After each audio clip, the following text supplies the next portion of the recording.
There's no denying the E46 M3 is a cool car. It represents a time when cars were made to be special with bespoke engines and under-the-radar timeless designs, and they all offered their unique taste and individual character. Fast forward 3 M3 generations and 20 years since then, and the E46 is still a head-turner and a BMW classic. Enter in the example I have here today. This is a 2003 BMW M3 convertible with a 6-speed manual transmission. It's got just under 60,000 miles and is in fantastic condition. As a history lesson, the E46 M3 came equipped with a S54 inline 6-cylinder that generated 333 horsepower and 262 pounds-feet of torque. This example has a aftermarket exhaust and is fitted with a couple suspension modifications to lower the ride height, but it's mostly an unmodified car. Now, my relationship with the E46 M3 runs pretty deep. I am currently the original owner of a 2005 competition package car, which I've loved every single second of my ownership. I even had 2 M3s at one point. One of them was heavily modified with a supercharger kit, big brake kit, coilovers, Eisenman exhaust, and CSL bits. But the difference is that both of those cars were SMG equipped. Now, nothing against the SMG. I personally think it's a wonderful transmission, and I know I'm in the minority with that opinion, but I've always wondered what it's like to drive a E46 with a 6-speed manual. And today, I'm lucky enough to get that opportunity. Now, I'm going to compare and contrast my lengthy SMG experience with this 6-speed manual car, give you my opinion on which one you should choose, and just some overall driving dynamics of this E46 M3 with the 6-speed manual. So that's enough talking. Let's take this thing for a drive and see what it's like. All right, E46 M3, top-down, 6-speed manual transmission, 70 degrees outside, glorious Southern California weather. Couldn't have asked for anything more. Maybe a clean road up ahead, but we'll see. We'll test our luck here. Let's go ahead and go for a spin. Before doing that, a quick exhaust check.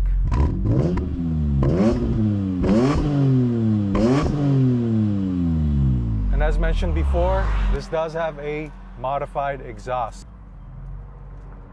All right, so for the first minute or so of this, I'm just gonna drive and be quiet. But before doing that, I gotta get through this red light. All right, let's go.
Of course, now Prius.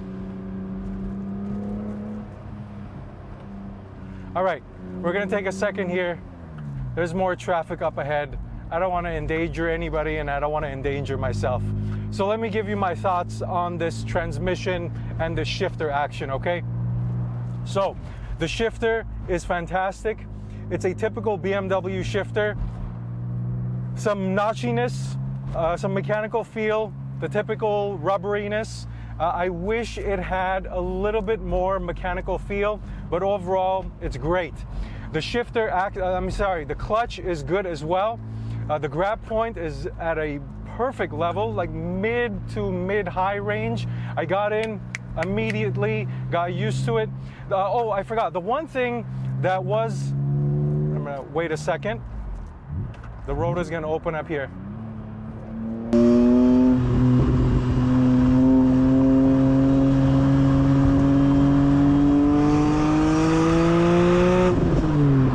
Oh yeah.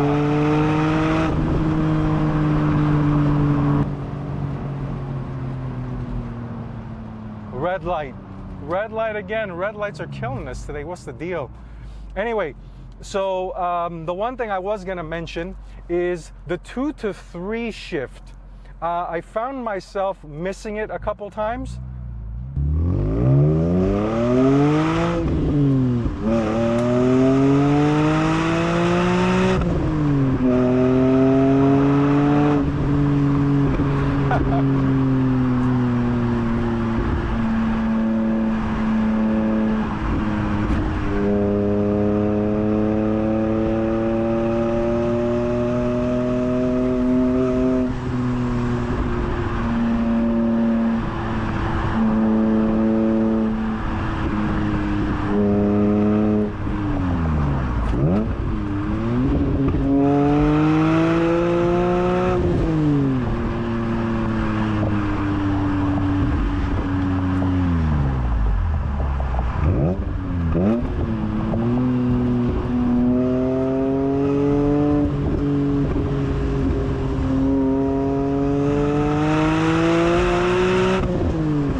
Oh man, oh my goodness, this E46 M3 with the S54 is just such a sweet thing. All right, so as I was saying, the 2 to 3 shift is something that takes maybe a couple shifts to get used to, but I'm not concerned, just an observation of mine, first time I'm driving the E46.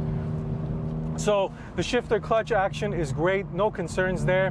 Paired with the S54, it is also very, very good. And I'm gonna get another opportunity here.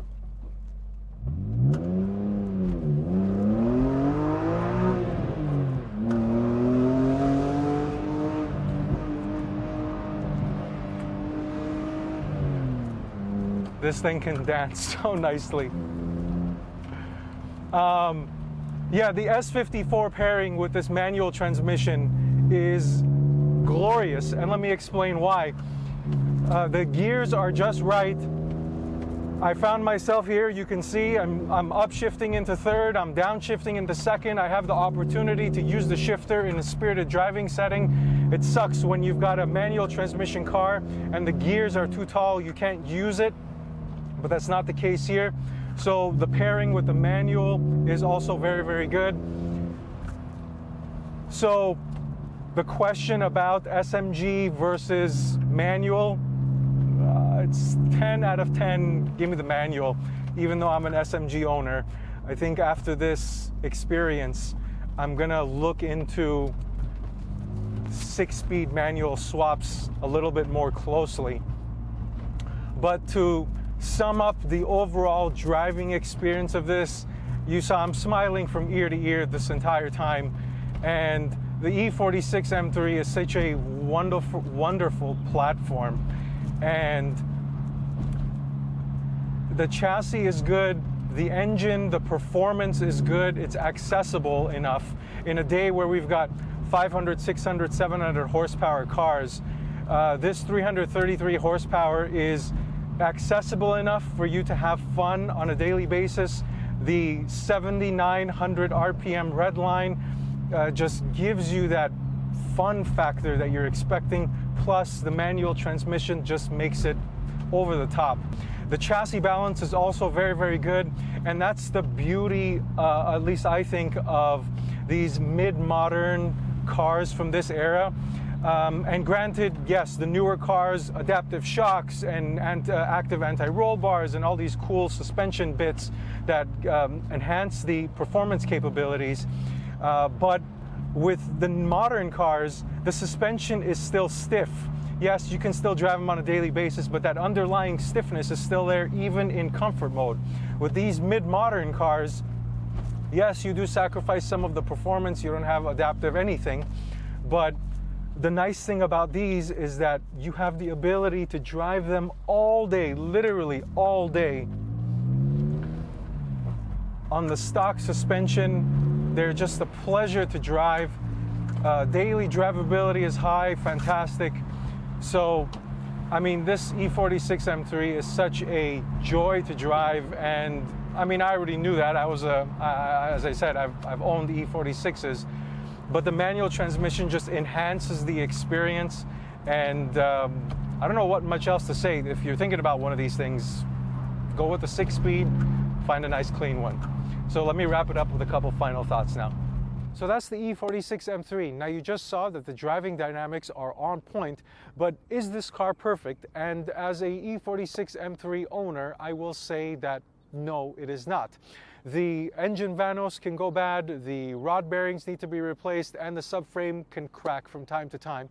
But even when you consider all of its flaws, with what you're getting at the price point you're getting at, and I'm not saying go out there and buy a garage queen that you're never going to drive, buy something in the $20,000 to $30,000 range, save a couple $1,000s on the side for emergency or maintenance, and buy something that you can drive on a daily basis. Allow the car to put a smile on your face every day, and pair that with the fact that this thing still has a naturally aspirated high revving engine with a 6-speed manual transmission and a rear-wheel drive configuration, characteristics that are getting rare and more expensive to find in modern cars. When you consider all of these things, I think the E46 M3 is a gem of a car, especially in manual transmission form. So that's all I've got. If you've got any questions, please make sure you leave me a comment down below or send me a message on Instagram @ToDriveSteady. If you want to watch some of my other reviews, here's some links for you to watch. Otherwise, don't forget to like and subscribe, and thank you for watching this video. Until next time, drive steady.